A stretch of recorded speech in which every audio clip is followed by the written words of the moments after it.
Welcome back to episode 7 of the From the Spot podcast. Today we're trying out a little bit of a different format. We're going to be talking about who we think should make the England squad for the upcoming internationals against Italy and Ukraine, and cover a little bit of the FA Cup action from the past weekend as well. I think the big one to talk about first off the bat is 6-0. Man City beat Burnley by. I don't know if any of you watched the game, but I think a lot of people were expecting maybe a closer scoreline than that, with obviously Vincent Kompany's return to the Etihad. But no, 6-0. What do you make of that? Another Haaland hat-trick as well?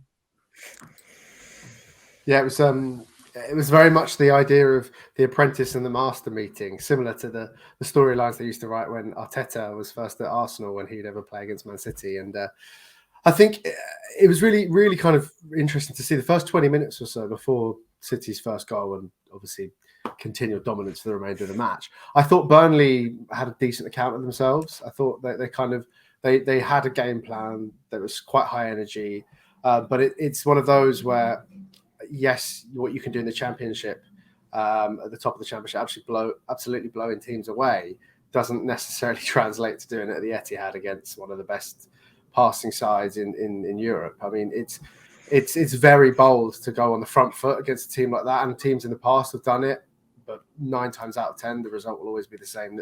That City will work you out. There will be a slight tactical change from Pep or whatever, and then they'll just run ragged. And I think after the second goal, it was very clear it's one-sided now. We're just going to get City are just going to relax into it. And I think with Haaland kind of returning to form, he never really fell out of form. But it was a case of, it was a couple of weeks where he hadn't scored at the Etihad. He seemed to have proven a point now by getting, 8 goals in a matter of 4 days at the stadium. Yeah. So it's ludicrous when you have that level of talent up front. I mean, it just shows the disparity, I think, as well, between Burnley, a team that have too high level of the squad and a high level amount of funding, which I know they're starting to be caught out on. I think they've got their transfer embargo coming up as well because of how they've been spending. I think it is Burnley, isn't it? Yeah. But they're too good for the Championship, but they are leaps and bounds below the level of what would be a top team in the country. I thought Pep's comments, Vincent Kompany's comments after the game were quite interesting as well. You know, he said, we're not first in the Championship, we're 21st in English football, which is, you know, when you're pushing to be in the Premier League next season, and quite comfortably as well, I think, from the last time I looked at the table. It's the mentality you need. Do you know what I mean? They're nowhere near Man City or your Arsenals at the moment. But I think with the squad they've got and the manager they've got, they could comfortably be pushing for like mid-table next season. They're not going to be struggling like they were last time.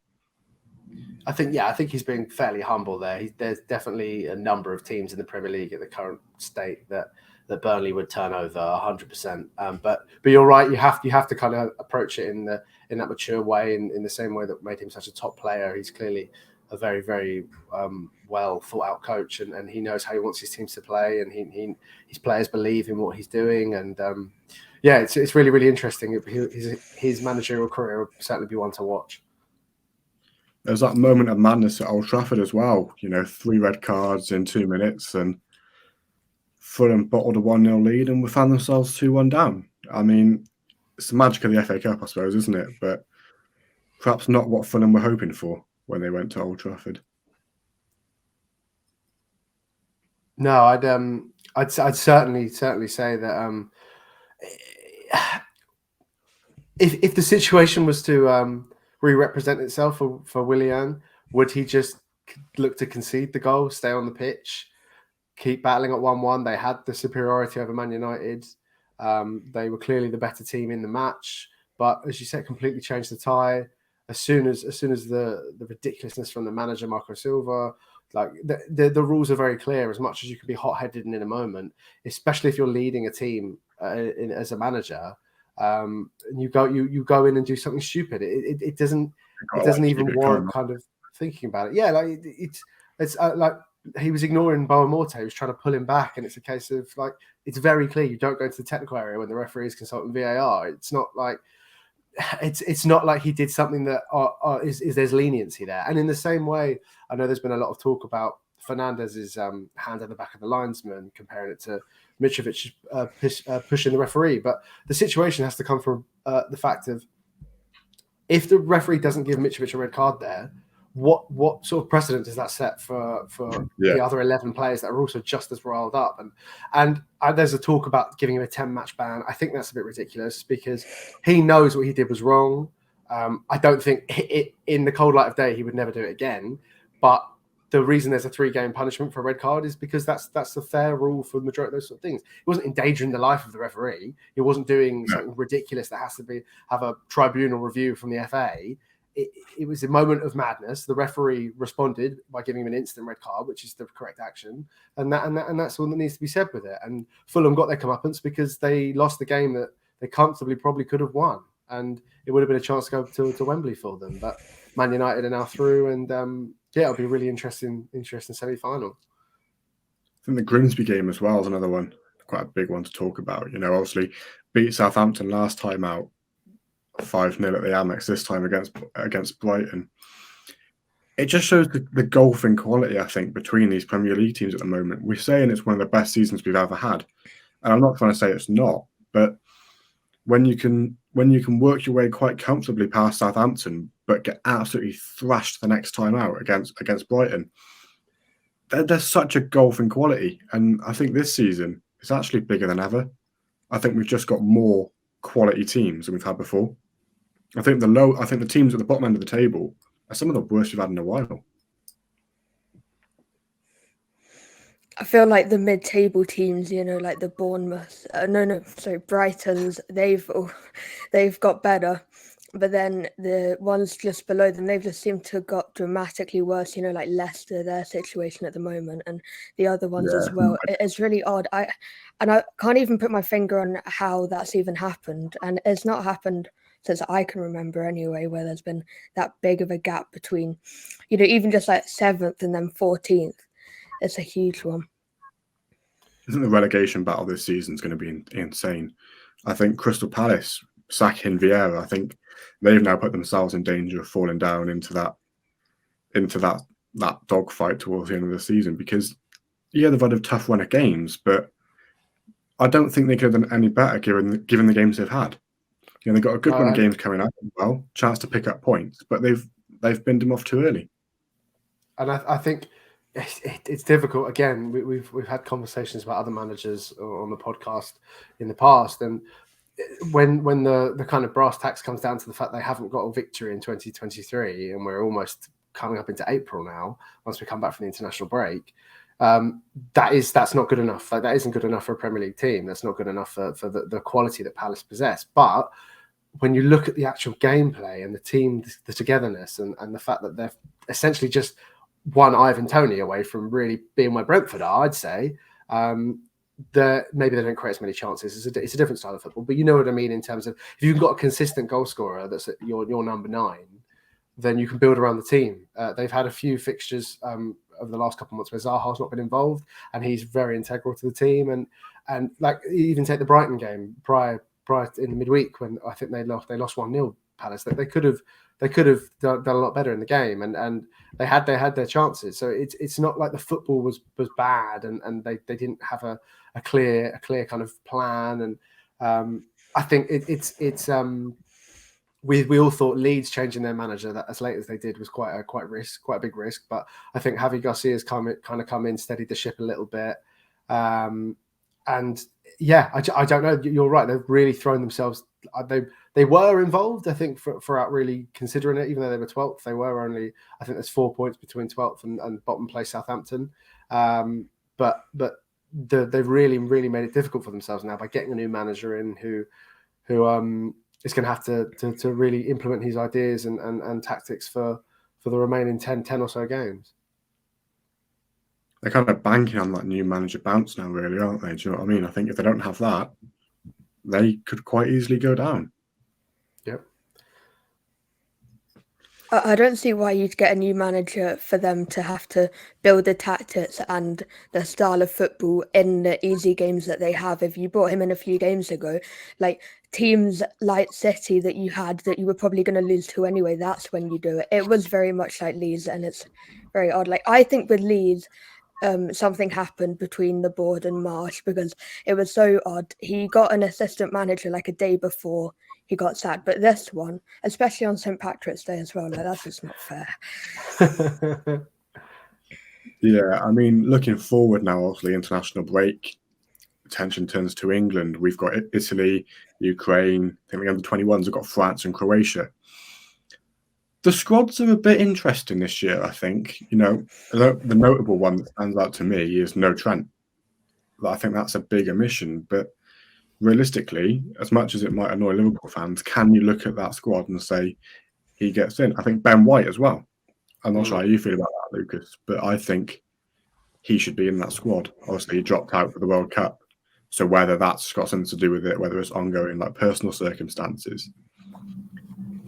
Obviously, today we've had Marcus Rashford, Mason Mount, Nick Pope drop out. He's replaced Nick Pope with Fraser Forster, who's not played for England since the 2016 World Cup, I think. Definitely, well, probably not 2016 World Cup, Euros even. Euros, yeah. It's just a very, very strange squad. I think Fraser Forster's he's only in with a shout because of how he's been performing with Tottenham. I mean, yes, Tottenham have been fairly up and down, and as they normally are. But yeah, you're right. I think there's some fairly glaring omissions. I'd say Ben White is probably a bigger omission than Trent, and it seems very clear now that whatever the reason for him leaving the World Cup, whether it be personal or not, there's clearly a deterioration in the relationship with him and the England coaching team, which we may never find out what the exact reason for that being is. But yeah, there's some players in there that just shouldn't be there. I mean, Calvin Phillips, he had, I think, like 35 or something, 45 minutes of football in the last 6 months or something in Premier League. I'm not sure, something like that. I don't understand that either. And it just screams of, oh, they've worked for me before, let's get them in. But these are qualifying matches. These are matches that against two teams that weren't involved in previous tournaments. They're not particularly difficult fixtures. It's not. This is when you experiment. Like I feel, especially now coming off of the World Cup, where we sort of felt like, okay, this is maybe as good as it will get with Gareth. He's just reverting to saying, right, I'm going to keep my old heads in.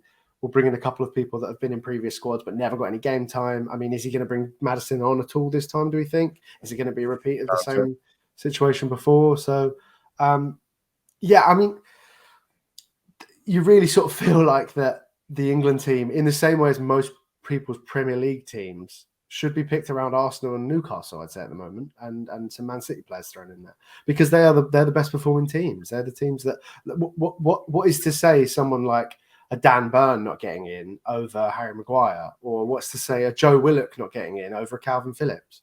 What's the point of working so hard to do well for your team, of course, but to have the opportunity at an international level and to be completely overlooked by a player that doesn't even make the squad, like 8 times out of 10 for Man United or for City? What precedent does that send when you really need to call on players that are playing well, and you just know, well, he's just going to pick his favourites, maybe with 1 or 2 chances of others coming in. Again, someone like Tomori not being picked, who's been doing well. I know AC Milan are struggling a little bit at the moment, but he's still consistently playing as one of their better players. So what more do these players have to do?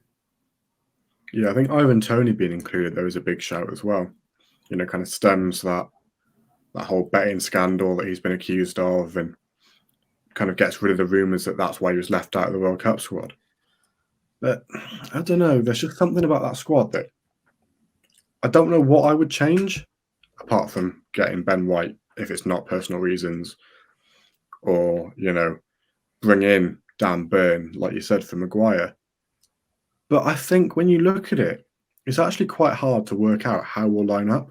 We've got 2 now. We've got Toney in. We've got 2 out-and-out strikers. But I don't think Kane is the quality we've seen over the last couple of years. I've never rated Kane, to be honest, but I think Ivan Toney's got to be starting now. But then you look, okay, what's the point? Because in 3 months' time, he might be out for a year. It seems like a very strange time, especially now he's admitted to some of those charges. seems like a very strange time to actually bring him into a squad. Yeah, and particularly as well when you've got a fairly easy option, someone like Ollie Watkins to bring in as well, who has been playing fairly well in the last few weeks and doesn't have the controversy that surrounds Tony at the moment. I don't think Tony should be excluded on merit of his football. I think he definitely deserves to be in the team. But as you say, it's creating a storyline there that we still don't know the full ins and outs of it. And it's a very interesting one. But again, like why not just pick the players that you haven't really had a proper look at? There's a fair number of ranging talents, English talents across the league. I think there's a number of the under-21 squad that could have been within a shout for getting in the main team. And you sort of think, well, if not now, when? Because we don't want to be experimenting by bringing people in such as Jared Bowens, maybe on the periphery as well, those sorts of players, when we're close to getting to a tournament. We're as far away now from a tournament as we will be so why not take the chance to bring in some players who are in form, who haven't really had the chance yet. I'm not saying hand out caps willy-nilly, but if they're doing it in the Premier League, why can't they do it against Italy and Ukraine? It's a strange one, isn't it? Because like I look at that squad, and I always say this every time a squad gets announced: what is Eric Dyer doing in there? I get Southgate likes him, but for me, there's so many better options. And Kieran Trippier, I see Newcastle fans at the moment saying he's not having a good run of form. So why is he in there? It just doesn't make sense. Conor Gallagher as well. I think he's been called into that England setup way too early, and now Southgate feels awkward to drop him. There's no way he should be making it in there. Henderson, I can get because of the leadership qualities he brings, but if we're talking about pure football, why is he still in the England setup? We've got so many more creative players that he's just scared to bring in. I think the fact that Maddison's been classed as a forward as well says a lot. I know we didn't see him at the World Cup, but he is a midfielder at the end of the day. So if Southgate's planning on using him on the wings, we won't see the full potential of him. He's so much better in a central 10 role than he is on the wings. And they'll use playing him on the wing and not getting the best out of him as a reason to not use him again. That's what I think. Yeah, no, I could see that. I think we're still going to play fairly defensive in terms of it'll be a back three or a back five. It's not going to be 4-3-3. We're not going to have a player in the hole, as you say. It's going to be put Foden on the wing, put Maddison on the wing, put Grealish on the wing, and let them do their thing there rather than playing in the pocket and actually having an influence on the game. And as you say, yeah, Conor Gallagher for the system that we would play, I think well, obviously I have personal team supporting bias aside, I think there's merit to having him there because he is a tenacious midfielder that presses in a way that maybe we don't have a lot of other options for. But again, like going back to my own point earlier, what is someone like Joe Willock got to do to not get in over someone at Chelsea who doesn't even start, only comes on for the final 20 minutes of games? So what do you have to do apart from, I don't know, only sign for the big teams? Because again, it's the top four heavy side apart from one or two players, and it's not. It doesn't make sense. Like again, you look at it and say, Mark Gahey, yeah, he's playing well for Palace, but how well or how much better is he playing than say James Tarkowski for Everton now under Dyche? Like what is the criteria there to say yes, Gahey's got his career ahead of him, Tarkowski's a lot of his career is in the rearview mirror, but why can't both of them be there and omit someone like Maguire? As I've said, it's a real kind of head scratcher as to saying where's the progress here when we're sticking with the tried and tested that as well as they've done, they still haven't got us over the line. So let's get some new blood in. Let's really try and see what we can shake up for the next tournament. It's like if they're not replacing Rashford and Mount, I think that's a mistake. I think that's two spots that you've got that you can bring in some young talent and work with them. Even if they don't get minutes on the pitch, get them in and around the England setup, used to the experience. Because so many of these players haven't played at Wembley before. It just seems like such a missed opportunity if you leave those two empty spots. He's obviously happy to go without it, which fair enough. But if you're happy that those players that you've got are enough, you might as well let 2 youngsters come in and just sit through the experience. It's like Rob Page, the Wales manager. I think he took a couple of youngsters to the World Cup with him. They weren't in the squad, but he took them so that they got experience of what it's like to be at an international tournament. And I know qualifiers aren't exactly the same thing, but it's the same principle. Do you know what I mean? Eddie Nketiah, he could be in that squad. I'm not saying he gets in over Kane or Tony. I think it's not far off. But what's the harm in taking him? He's injured, but yeah, I get your point. The harm in taking him is he goes out for the season. Yeah. Yeah, I get what you mean, though, yeah. You know what I mean? But like, even if you don't say Nketiah, Balogun, I know he's in with the under-21s. So I'm not sure whether they could just take him out that easily. But I think Ligue 1 top goal scorer, and you're not being given a chance to go and prove it with your country when you've missed a striker now through Rashford. Balogun's the next best thing, I think. I think in 3 years' time, if that, he will be England's starting striker. So while you've got a chance to get him in the squad now, do it. Yeah. It doesn't make sense to me.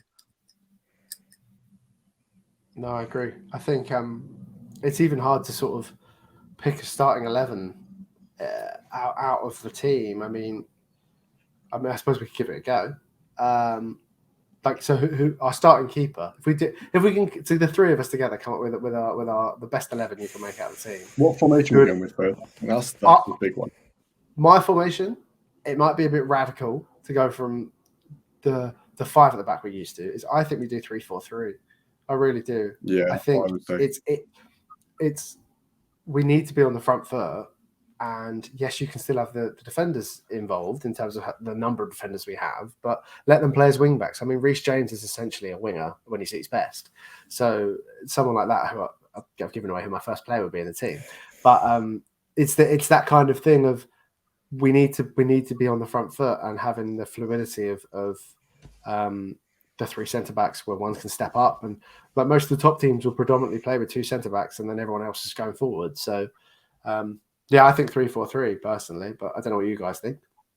Yeah, I'm happy with that. Yeah, that's what I would lean towards anyway. I think with the personnel we have, it makes sense. Got to be Ramsdale, I think, on current form. I rate Pickford, but Ramsdale's just levels above, isn't he?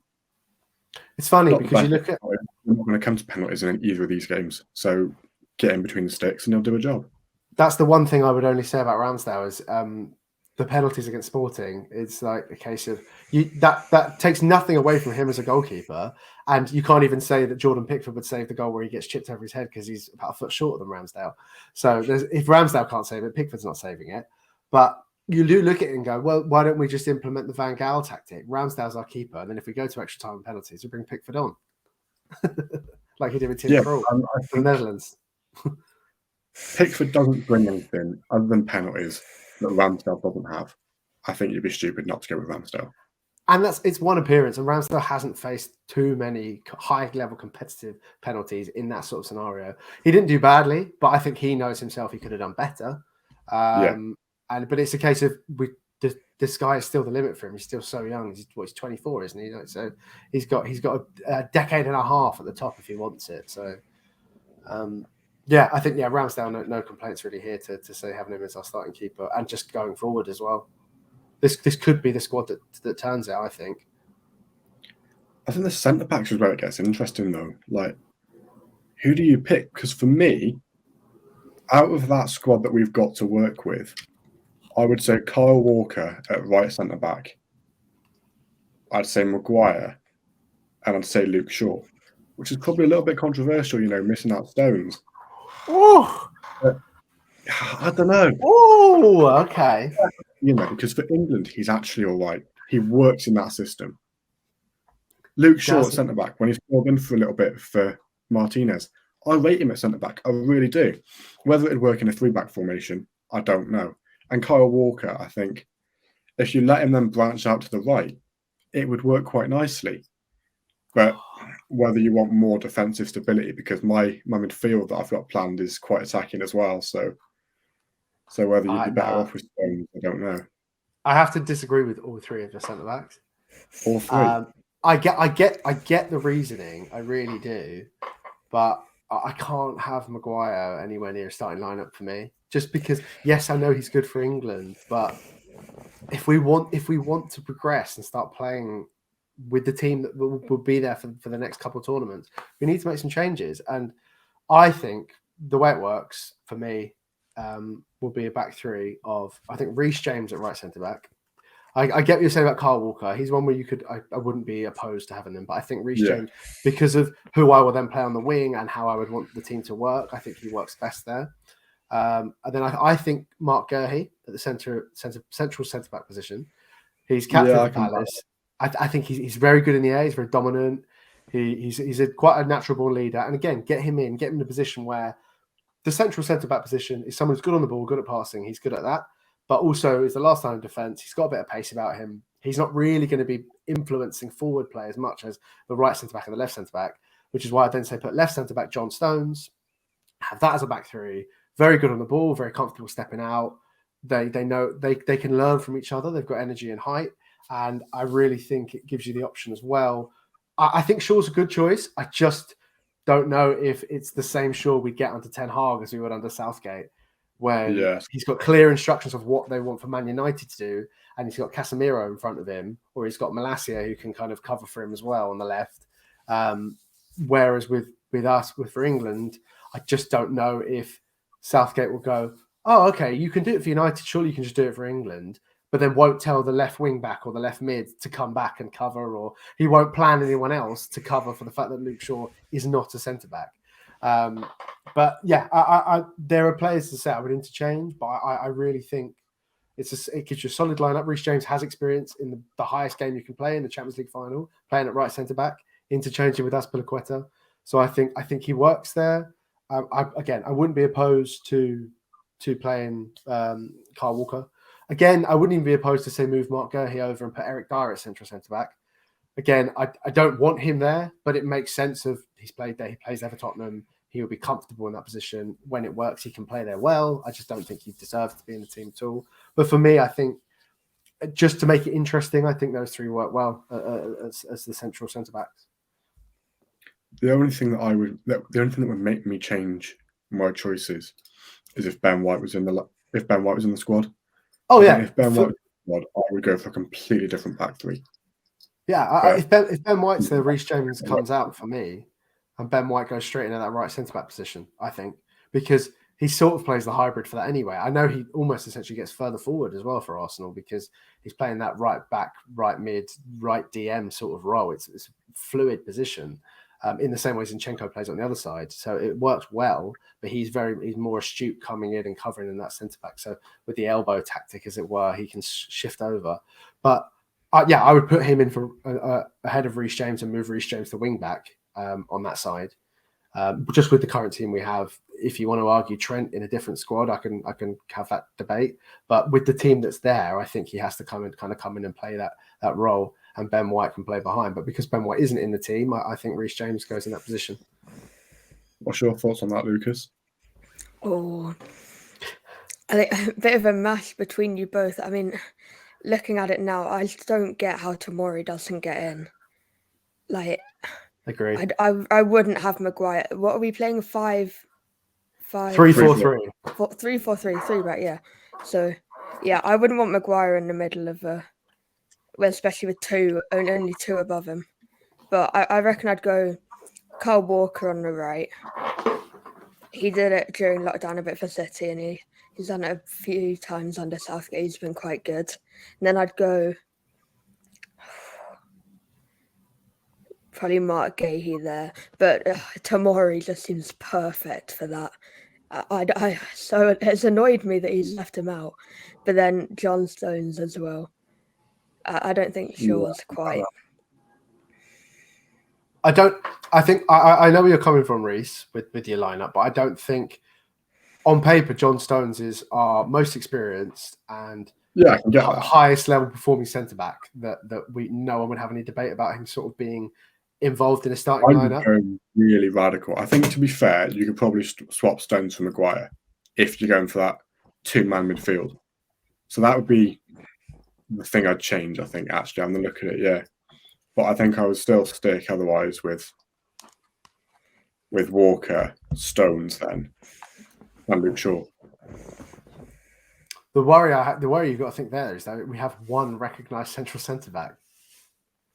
Yeah, but Walker has done the job quite well. And I think actually it's his skill set allows us so much more versatility to play out from the back if you're not playing with wing backs.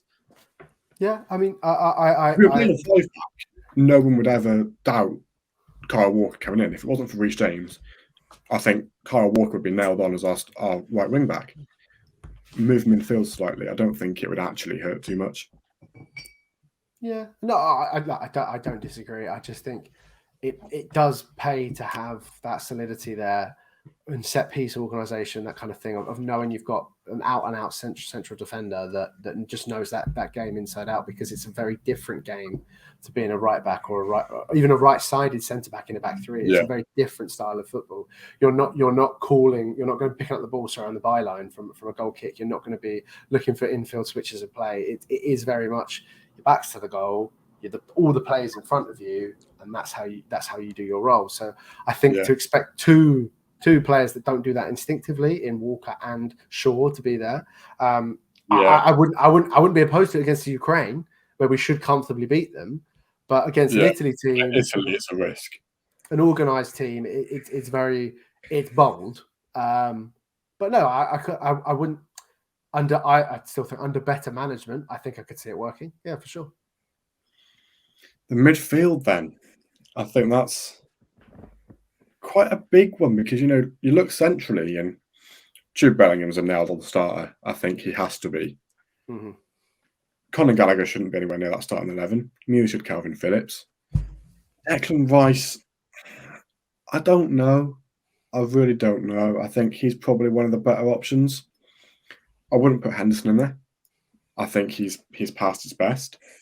And if you want to look for the future, what's the point? These games are, in my eyes, to get us ready for Euro 2024, World Cup 2026. So what's the point in still playing someone that's realistically not going to be at those tournaments? So I would actually go a bit bold, and I might be slightly biased, a midfield pairing of Jude Bellingham and James Maddison. Very attacking, I know. So with my defence, it might not work. It might be a bit too exposed at the back. But we can dream. And then have them flanked by, I'm going to lean towards Grealish over Foden on the left and Saka on the right. I think Grealish with Bellingham. Oh shit! Yeah, we're going for 3-4-3, aren't we? Your team was so attacking. Yeah, we're going full on attack, I think, against Ukraine. Italy was no, so actually, let's have a look at this. I mean, we haven't got, and we've got plenty of quality on the wings, but it's very attacking wingers. So I suppose you could play Chilwell at left. While you have a think, Rhys, should me and Lucas say what we would play? Yeah, I've overthunk this too much now. You're very bold. It's very attacking having Bellingham and Maddison in your central midfield. But for me, it just has to be Jude Bellingham and Declan Rice, regardless of how Rice is doing with West Ham. I still think he's performing well, even though West Ham are very, very underperforming at the moment. That they will be the midfield pairing for the next at least 8 years, I would say, from most major tournaments. They're going to be starting when Declan Rice gets his move to a big team, when Jude Bellingham ends up at Real Madrid or wherever he's going to go. They will be nailed on starters, I think, for whatever manager we have for England.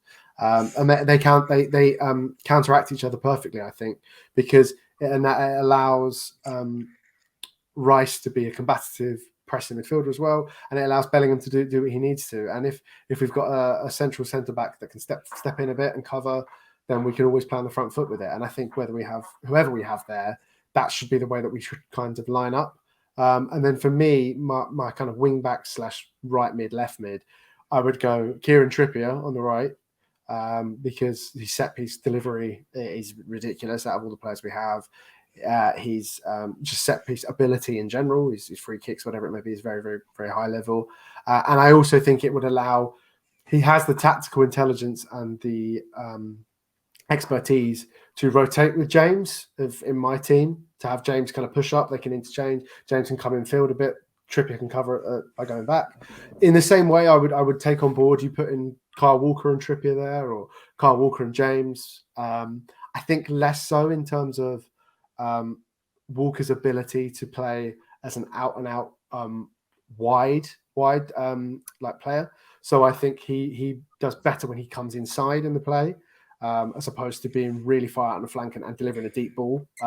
He can do it, of course he can, but I don't think he does it to the level that Trippier and James would do it, and definitely not the level of Trent. So I think in the way that you'd want them to play, to overlap, to interchange with each other, I think you have to be putting Trippier there with James, I think, personally. And on the left side, I think it has to be Chilwell, just on current form. I think he's come back into the Chelsea team. He's really made an influence.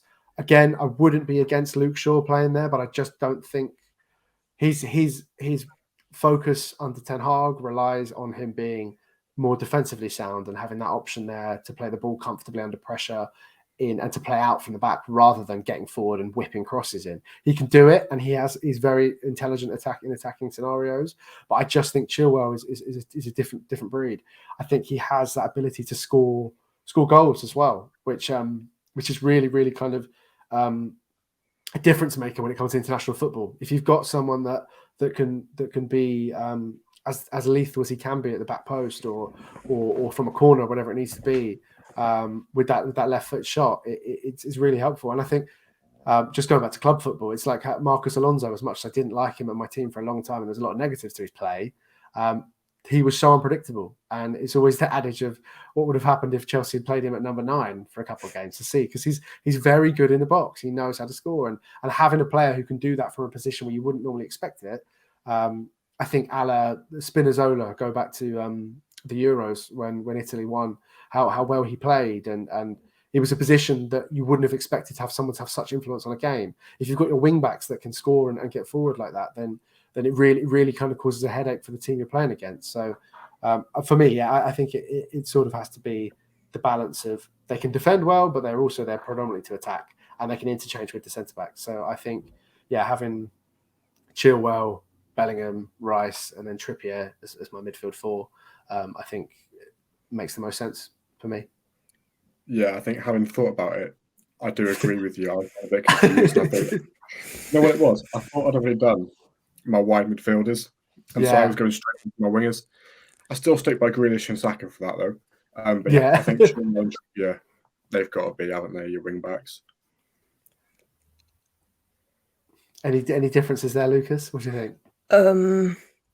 I don't think you can have a midfield 2 operating normally with an attacking player like Maddison. So I think you definitely need a DM, which I would have Declan Rice. Where does Maddison come into that squad? Because he doesn't. He doesn't play on the wing. For me, he has to be Saka's number 2. I think that's the only way it would work. Because I don't understand why. I really don't. But I don't think he plays on the left though. So yeah, that's the thing. If he's in that squad, for me, it's based on his performances at Leicester, where he's been playing centrally. I think if he'd been playing at Leicester on the right wing, he would be nowhere near that England squad. Well, the team he gets into then is if we're playing a 3-4-1-2. So if we put him behind Tony and Kane, but I just don't think that's how we'd play. No, I don't. That's the only way I'd see him starting. And even then, there's an argument that could Foden or Grealish play better there? We don't know because they don't get to do that. Because under Pep, it's very much you're out on the left or you're out on the right, and you create from the wing. Yeah, and then you play in my system. So we just don't know how well they would do in the hole there. But I think I agree with you. I don't think Maddison's at his best when he's out on the right. And that was a lot of the trouble Leicester had early season, was when he was sort of shoehorned into a team with Tielemans and there was players sort of playing on top of each other almost at points. Whereas now he's just allowed to be that creative spark for Leicester, and that's when he thrives. But I think you can't not have Saka in the team. He the level he could reach and the level he's playing at now. Oh yeah, Saka's a completely undisputed. And in the same way, Rashford walks into the starting 11 as he is at the moment. he would be on the left, Saka would be on the right, and then the central striker is up for debate. Personally, I'm going to go Tony as things are at the moment because give him a go. I mean, we know everything that Kane's going to bring, so what's the point of playing him when he's also not going to be able to come on and change a game? So you either start him and then sub him if he's not playing well, or just start someone else and then have someone else as the sub. Have an Ollie Watkins to bring on. Have a Tammy Abraham to bring on. Like have someone that can have an influence. What you've just said though is I wouldn't play if he was in the squad. I wouldn't play Rashford on the left. I'd play him centrally as a striker. He's got a Weghorst behind him now. No, I know, but I think Bellingham's a bit better than Weghorst. As good as he might be, I think Bellingham does just edge him out. No, it's a strange one, isn't it? I think we've got such quality, but it's not where we need it. I think we're overwhelmed with talent for the future in certain positions, but then you look and you think, well, who do we put here? Who do we put here? It's trying to fit everyone in, and there's no way we can do it. But then you've got your positions where you do lack talent, and it's like it's a weak spot. But what can you do about it? Not a lot. No, and it's very difficult when, as you say, we're putting square pegs in round holes by having players play out of position, but to get them on the field, I don't think Grealish or that's why I would say Rashford would go on the left for me in my squad, because we have strikers that have to play centrally, whereas he can do both. So I think Foden and Grealish, whoever it may be on the left, I'm not completely decided. I think I would probably go Grealish to start with, and then I'd bring Foden on because Foden has the ability to sort of play anywhere across the front three, whereas I think Grealish is very much left wing, or he'll be in the centre if we're playing like a 4-3-3 attacking kind of thing, with an attacking midfielder in the centre. But I think Foden could play as a false nine. He can sort of do anything. He's that good. Whereas Saka holds down the right. I'm already getting giddy at the thought of having Rhys James, Kieran Trippier, and Saka all interchange on that right hand side. That's ridiculous. I think the options there and the coverage as well. All three of them will get back. All three of them would go forward. I think it would cause a pandemonium for any sort of defense trying to stop those three overlapping each other. If we get it right and they know what they need to do and they know where they need to be, because you could completely be comfortable with the lineup being, if it was, say, for example, they all just swap places, and you had Saka operating as a right wing back with Trippier as a right mid, and then Rhys James at right wing or whatever. You wouldn't feel like you weren't gaining from there in some way or some capacity. So I think again that you can take out, for example, in this scenario, if we're looking for the future, take out Trippier, put in Trent there. And then that's that right hand side in whatever way you would look to use it. That combination shouldn't really be touched. I think we have to keep that and build on that. That's one of the real strong points of the team. And then for the left hand side, as I say, I think a Grealish coming inside with a Chilwell overlapping works well. Foden can do the same. I still don't know whether actually Foden probably is stronger of the two sides on the right, but he's not coming in for Saka. So. Yeah, I think, and then the striker, I just put Tony in just because he's a bit different. He offers that clear penalty box and ability in the penalty box. He's not going to do the deep drop in that Kane does. And to his credit, when Kane does it, a lot of the time it unlocks a team. It can help, but we don't need that. We really don't need that against these sorts of opponents. We need someone who will be there to finish all the crosses and everything we put in. And I think Tony's got that in abundance. I completely disagree to that, to be honest. Ooh. I think Kane's exactly what we need, especially with the formation we're going with. We've got two midfielders. Drop Kane into that sort of midfield role. Whoever we play out of who Southgate pits, the wingers, all of them are best inverted. Mm-hmm. So then you've got them in the box. And then, as you said, we've got two wide centre-backs and two wing-backs, so we'd be bombing up the flank. Tony's in the middle. That means that you've got all three of them on top of each other. I just feel like Kane's perfect for that. Yeah, I can see where you're coming from. Of course, yeah. I just think it will be interesting just to see, because they don't have to necessarily. under how Southgate will get them playing, I don't think we'll be playing that attacking. I don't think Chilwell or Trippier would get much further than the halfway line or the edge of the final third to whip in across, because he'll want his attackers to go out there and do something, which is very much the way that our attacking setup is for England, which is where a lot of the problems lie when we have to break teams down. We have enough quality, but there's not enough instruction for that final three to know how they're interchanging, how they're playing. And if we overcommit on the break, on the counter attack, I just don't think we're going to be organised enough to cover for it.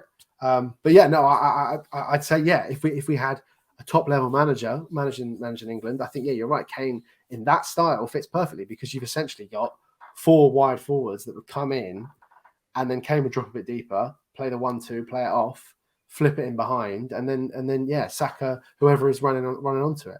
Even more so if you've got Rashford in the team. I agree, yeah. But yeah, for me, I'd like to see Tony just leading the line. I'd like to see just someone that isn't Harry Kane, just for a bit. Yeah, I think Tony and Kane you could swap out quite easily. Different style of play, but I think either of them would work. The only reason I would lean more towards Ivan Toney is just because planning for the future, something a bit different. I think the only way, I was having to think just then, the only way you could get Maddison into that squad is if that's all he cares. All he cares about. No, but even if it wasn't Maddison, it was, and you could fit in Foden and Grealish. It was a 4-2-3-1, wide. Drop one of those centre backs. You still have Chilwell in. You still have either Walker or Trippier. Stones and Gahey sorted. Bellingham and Rice. You go for Grealish, Saka, Foden or Mount. Not Foden or Mount. What am I on about? Foden, Maddison or Mount. Yeah. And Tony and Kane up front. I think actually, what's there to lose with trying that? I know Southgate wouldn't. It's too attacking for him. Too many risks. But I think under any other manager, that's the way you get the most out of this England squad that we've got at the moment, with the talent we've got, where we've got it. Yeah, I can see that working, and like as you say, on paper that works very well. I just like the fact of the kind of the lucidity of a 3-4-3, where you at points you can have essentially 2-2. What's that, 7 almost? Is that right? Yeah. Or 2-2-6, whatever it may be, up front.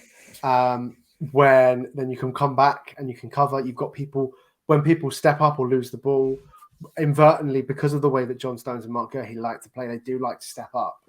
And the problem we've always had is when Maguire does that, he gets caught out because he can't turn around and run. So if he loses the ball, or we get caught out because the line isn't being held, it's better having the 3, because if one goes, you've still got 2.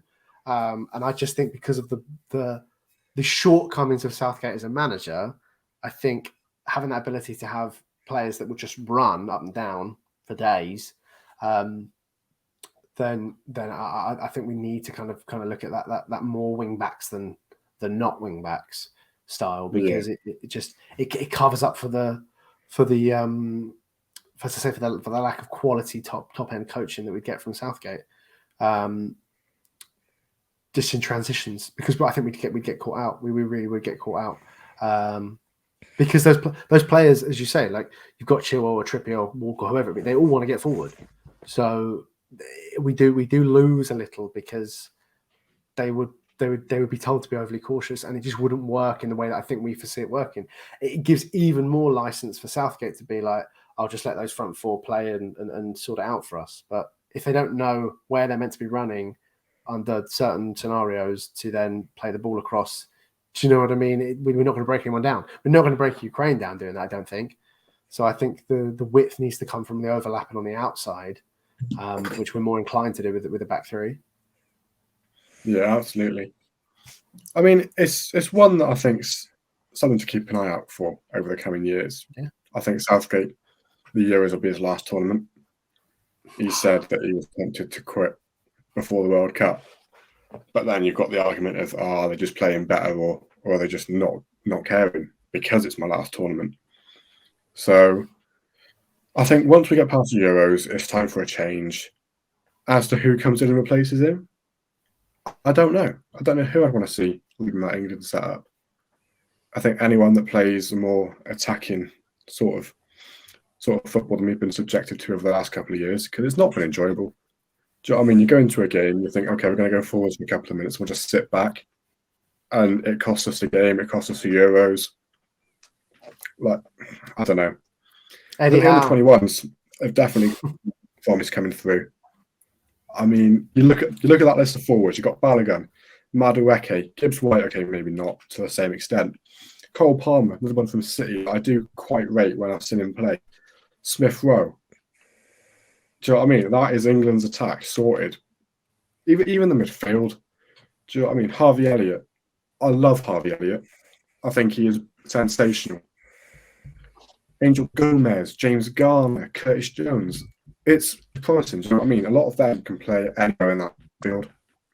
And it just gives you that depth, because if Rice is out injured for a while, who do you put in? You know what I mean, if we get to the Euros and Rice has snapped his leg a month before, Henderson is too old. Conor Gallagher's not to the quality, and Calvin Phillips still won't be playing because Pep will play literally anyone else over him. It's a strange one. I think we'll actually see a lot of those under-21s at the Euros. I really do. Yeah. Especially someone like Lewis. Because he's been classified on the England squad as a defender. So you get that, because he did start off playing right back at City. But recently he's been playing like CDM. And I think he's been better, to be honest. So interested to see what Pep does with him when he goes for a new CDM or right back in summer. Because if not, do you know what I mean? He could be the next big thing at the heart of that City midfield. And if you're performing for City, then you've got to be getting in the England lineup. I think it's criminal if you don't. Obviously, if you're English, I'm not saying we'll put Rodri in the England lineup. That might be a bit controversial. But I don't know. There's definitely one to keep an eye out for. I think over the next week, I mean, we'll either be proven completely right or completely wrong on that lineup. So probably completely wrong.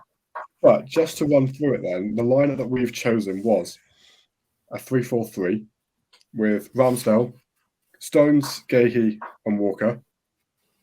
I think it was Walker we said, wasn't it? Yeah, I think you guys outvoted me on Rhys James.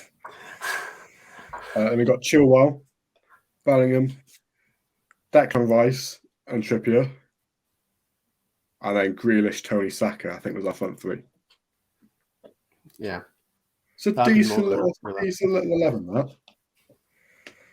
But it'll probably be about like a 5-back, 2 defensive midfielders. And then Grealish and Saka will be told to stay back. You weren't allowed in the other half. Shall we quickly try and guess what Southgate will do? That'll be quite fun. Basically, just pick the worst players, most out-of-form players, least attacking players, and I think you've got it nailed on. It'll probably go for Fraser Forster. No, it'll be Pickford. It'll be Pickford, won't it? Pickford, yeah. He loves Pickford. He's just got Pickford and goal. It'll be a back three of Eric Dyer, Maguire, and Stones. It will be the wing backs will be Trippier, maybe Chilwell, but probably Luke Shaw. And then the midfield will be the midfield will be Declan Rice and Calvin Phillips. He won't even play Jude Bellingham. No, he probably will play. No, he'll go for Bellingham, but it'll be with Calvin Phillips. Oh yeah, it might be. And then the front three will be Kane, Grealish, and Saka, or Kane, Foden, and Saka probably.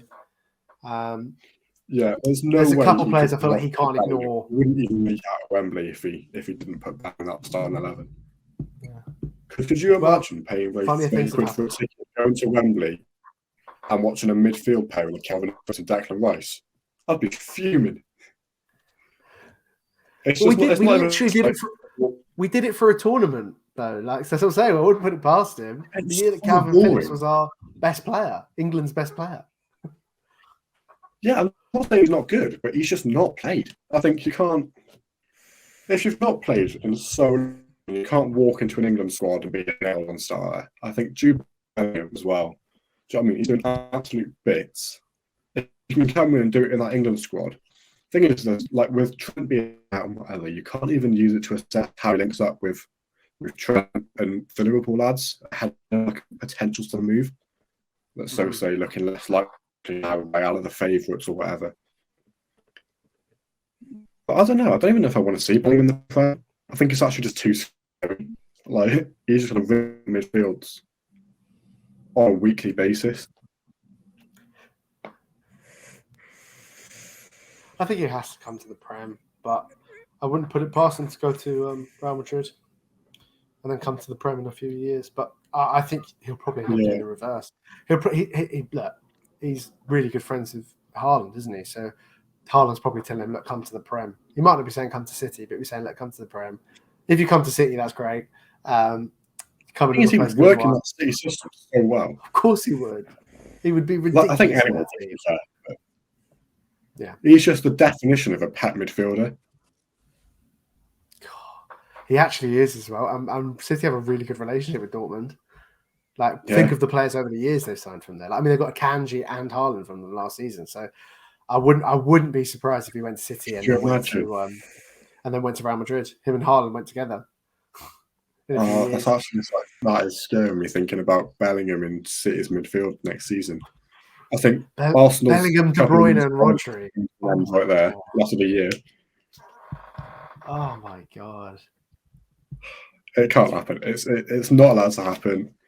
And I think if it does, the season's won before it started. Yeah. Oh gosh. Oh, that's incredible. You know what will happen? He will go there, and Liverpool will get Ward-Prowse when Southampton get relegated. That's what it's Liverpool signing, though, isn't it? Southampton, capitalising on a team that's gone down. The thing is, Ward-Prowse would suit them. He would. He really would. He would play like the Thiago role, I think, quite well. Yeah. And he's like a perfect set piece sort of. I mean, he'd easily score 10 in that season, in a season with Liverpool.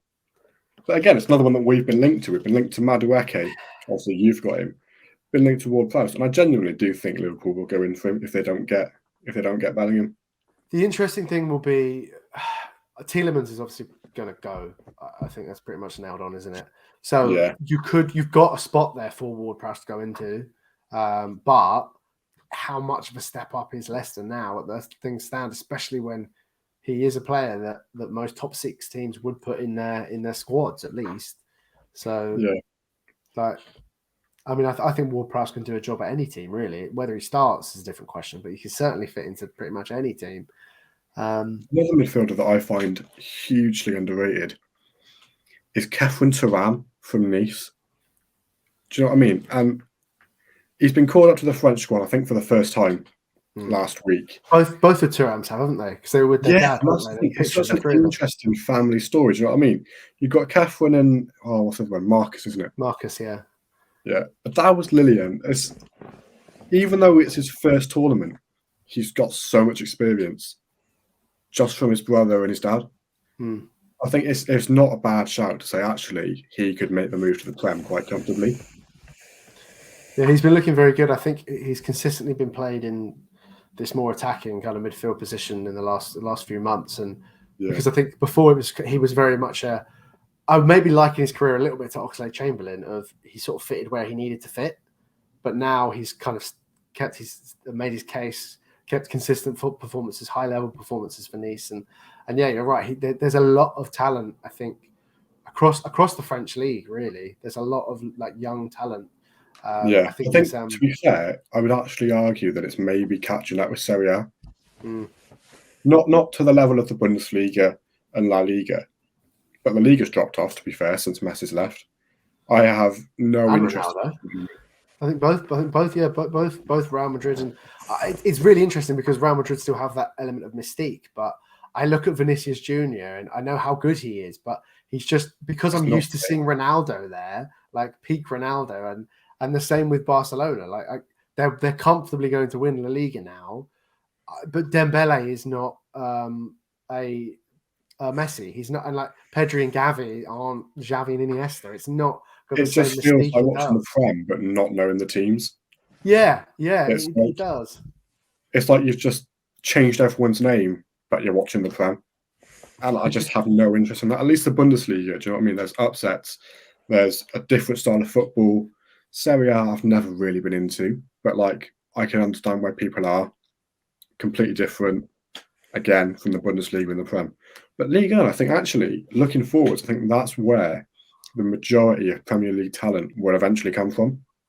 It's going to be our little like scouting ground. Because you've got Nice. They've got so many good players coming through the books. It is unbelievable. Especially when Man United get bought by the same ownership.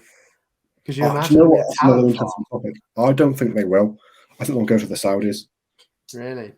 Yeah, because the Saudis are on about upping their bid now as well. I'd prefer them to go to Ineos, to be fair, but I can't see it happening. Do you know what I mean? That Saudi money is crazy stupid. Yeah. But no, I agree with you. I think a lot of owners and a lot of just generally anyway, there's a lot of potential in the French league. I think Chelsea owners are looking at buying a French club. I'm not 100% sure which one it is. It might have been Strasbourg or someone like that they're looking to kind of invest into.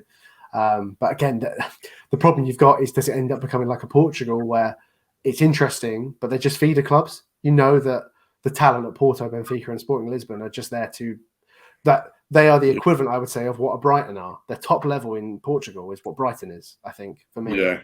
They survive by having assets that they'll sell on. Like Benfica know yes, like Southampton for the last couple of years. Yeah, until they're at a point where they've run out of players coming through, or they've gone too heavy on youth and they haven't got enough experience there. So, but the Southampton are the same. Like Lavia, they bought for what, like 3 or 4 mil or something. He's going to go for 40 mil if they get relegated. Their whole team, like Livramento, hasn't kicked the ball in about 18 months or so, but he was one of the best wing backs when he was playing. There's a whole host of players that you can look at like that. But yeah, I do really think, like, it's Benfica, they're clear at the top of the Portuguese Liga. Goncalo Ramos is going to go to a big European club. They're going to get about 80 million for him probably, or in add-ons and all that jazz. So, and that will set them up for the next level of squad. There's is it Ugarte, the midfielder for Lisbon, Sporting Lisbon, who their team looks really good. They're already prepping a load of players to fill up. Like Marcus Edwards isn't going to stay there. He's going to go. I think he'll get a fairly big move. Whether it be from Bundesliga team, isn't he? I thought they bought him. Was he not? From Spurs? At one point he was on loan from Spurs, but they might have bought him since. I don't know. Yeah, I was just thinking back in the FIFA career mode days, he was definitely on loan. Yeah, no, I feel you. But no, I think he's the kind of player that would go, like, in the sense of what the Sancho mold. I could see him doing a job for a Leverkusen. Like if, for example, if Moussa Diaby was to move from Leverkusen, they'll go and get Marcus Edwards, and he'd fill that spot. That kind of thing. Yeah, but yeah, it's an interesting time, I think, for other leagues. But it's so clear now more than ever how top tier the Premier League is, especially at that kind of top 8 end, where the quality is so high, that the finances are so high, the level of play and the level of management is so high. Like the talk of, if Conte goes, that Spurs, I don't think he'd go, but they're trying to get Thomas Tuchel to have him back in the league. I'd hate for him to be a Spurs manager, but to have that level of manager back in the league, I think it would be crazy. And Pochettino to come in, digging himself such a deep hole at Spurs. I don't know what he's trying to do other than get that payout. He's only there till the summer as well, though, isn't he? I feel like we can discuss that next week when we find out whether or not he gets sacked. He's got to have gone by next week. Absolutely. There's no way he doesn't. I don't know. I feel like Levy might keep him in to prove a point. Nah, he won't. It'll just turn into sabotage in that dressing room. I think keeping him on will actually just hurt Spurs even more than they already are. They're at a funny crossroads there, but they're not. They are almost overachieving, because I think I heard someone made the debate earlier about they're not in for players like Bellingham. They're not in that conversation. They were never going to bid for someone like Enzo Fernandez. They're not that level of club, regardless of Levy in terms of how he runs the club. They just aren't that level of an attractive prospect. So they are farming in that market of the Richarlison levels, or a player that's doing well in the league from another club that's lower down. That's their sort of level, their market. And I do sort of think, if Conte goes, what? Yes, they could get Poch back maybe, but then they're not going to be shopping in the market of, will Zidane come to us? He's not going to go to Tottenham. Like, I just think give it to Stellini until the end of the season, see how he does. Because if he can carry on the form that he was doing while Conte was off with his surgery, keep him. Do you know what I mean? He was getting brilliant results. Not necessarily the most difficult opposition. I'll give him that. But he was doing bits. So if it wouldn't hurt, do you know what I mean? Conte's clearly not good for the dressing room. His morale's gone. He's slagging off the owners. He's slagging off the players. He's saying they're not committed. Give it to his assistant. It's a bit of a two fingers up to Conte anyway. Kind of like, your assistant can do a better job than you. And he genuinely could. But yeah, I think he's got to be gone by this time next week. Absolutely. He was on a Ryanair flight back to Italy, I think, this morning. So, you see that photo? No. I'll send it to you later. But yeah, he was sat flying Ryanair. First flight out of London, I reckon. Get back to Italy, get home, and wait for his P45 to come through. Is that Spurs are the eternal dilemma of the just serial bottlers. Like I think every pitch though, like everything's going well for them. You know, new stadium. They're turning it into a go-kart circuit at the end of the year. Yeah, but then they're overcompensating. They're overcompensating getting Beyonce to do an extra night there, which they haven't got agreement from the council to do it. And yeah, I think they actually end up in like big trouble for that as well. Yeah, and it's like, come on. Like, and yeah, there's got to be someone that's like checking this, but that's clearly not. Do you know what I mean? I mean, look at the situation. If you're a Man United fan, you've got a stadium that's falling around, a training ground that's 15 years out of date. But mind you, the Emirates is falling apart as well. So yeah, but look, they like United. I'm just using United as an example. They've won a trophy this year. I think any Spurs fan would sell their £1 billion worth stadium to have had a Carabao Cup this year, like above anything else. Like. It's a great thing to have, but it's great when you're winning. Like I think if you were Arsenal right now and someone said, right, we'll redevelop the stadium to have a better stadium than Spurs, they'd be like, oh, even better. Cherry on top of how great we already are performing. And it is a case of Arsenal is they're so well set up now, which is really interesting to think because of how the worry of what it would be like 2 years ago to where they are now is looking and going, there's a clear plan. There's a clear structure from the directors' side of things. There's a clear the board. No one talks about the board now in the same way because Edu's enough of a middleman there to sort of he's running the team side of things. We're not really talking about the upper tier management and the board of Arsenal. And if they were then to say, yeah, look, we're actually going to invest, we'll give you a whole new stadium because this team's just going to be consistently fighting for trophies for the next few years if they keep them together. I'm sure they will. So it's yeah, it's just so funny because every time Spurs think they've turned the corner, they're just not good enough. They're just not good enough. No, but Conte's got a point there, do you know what I mean? I'm not saying he's completely innocent, but at some point you have got to look and think, right, they've had so many world-class managers go, and none of them can actually win anything. That you've got to get to a point where that's not the manager's fault. It is the board's lack of investment or the players' just refusal to actually care about playing football. Yeah. I don't think I think this time has been a case of Conte's just not what Spurs need. I think it was the wrong appointment. But people saw that from a mile off, though. I think it's gone the exact way everyone expected. But I think it's like they've looked for a big name, picked up a big name without even looking at his credentials. They've kind of gone, oh yeah, he's won stuff before, he'll win stuff here, and that's just not how it works. It's a completely different style of play to what Spurs want. It's so defensive, so negative. And that's not how you win trophies anymore. Mourinho managed it for a couple of years, yeah, fair enough. But he got found out in England soon, like quite quickly. That's why he's not here anymore. Yeah. Otherwise, he'd be getting off a job still, and he doesn't. It works in Italy. I get that. And to an extent, it works in Europe. But when you're playing a 38-game season with defensive football, trying to wedge out 1 or 2 goal wins, and prioritising a clean sheet, it doesn't work. You concede one from a penalty or a set piece, and you're found out, and your game plan's ruined.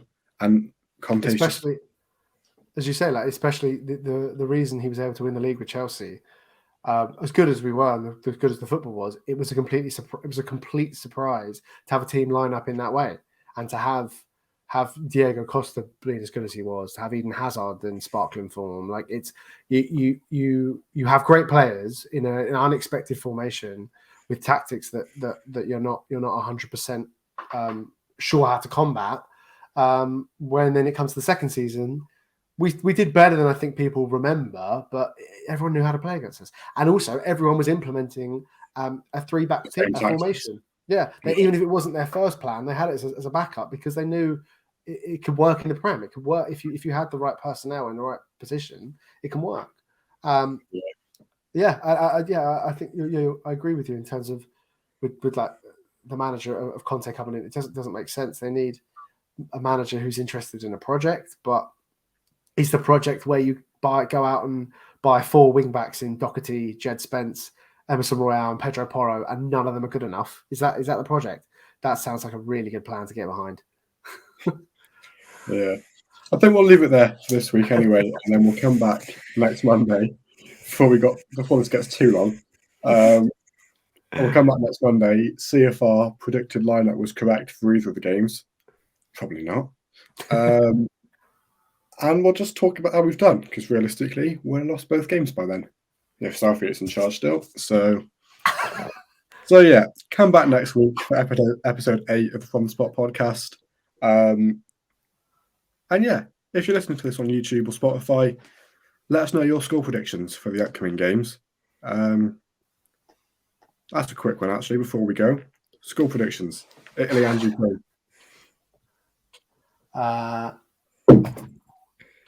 2-0 against Italy. 4-1 against Ukraine. Both wins for England. That's me being optimistic. See, I'm a little bit less optimistic. I'm going to say 2-2 against Italy. I'm not feeling confident for that at all. But Ukraine, I think 4-1, like quite an easy win. I think they will score one. But yeah, we should win that, especially at Wembley. You can't not be winning against Ukraine. That doesn't give off a good message, does it? No. Lucas, what's your thoughts? 2-1 against Italy, and then a solid 3 or 4-1 against Ukraine. Mikhailo Mudryk to score and football Twitter to go mental. The prodigal son. First goal that he could come to Chelsea. Would you imagine his first goal in England, then it's not even in a blue shirt? I feel like he got away very lightly, I think, for doing the Drogba celebration after scoring an offside goal against Leicester. I think he should have been slandered a lot more than he was. You know what I mean? You look at Richarlison and he's getting slagged off like mad, with his shirt off and celebrating 2 offside goals. And you've got Mudryk with the audacity to do that. 3 p.m. kickoff, no one saw it. Yeah, it's true. Yeah, it's a good point. It is a good point. Yeah. But if it's not Sky Sports, it didn't happen. 3 p.m. kickoffs really wind me up. We're covering too many topics, Rhys. We've got to wrap up. We could do this another week. We could do this anytime. We'll see you next week, episode 8. Yeah, come and give it a listen. We'll try to be a little bit more concise next week and not take up over an hour of your time.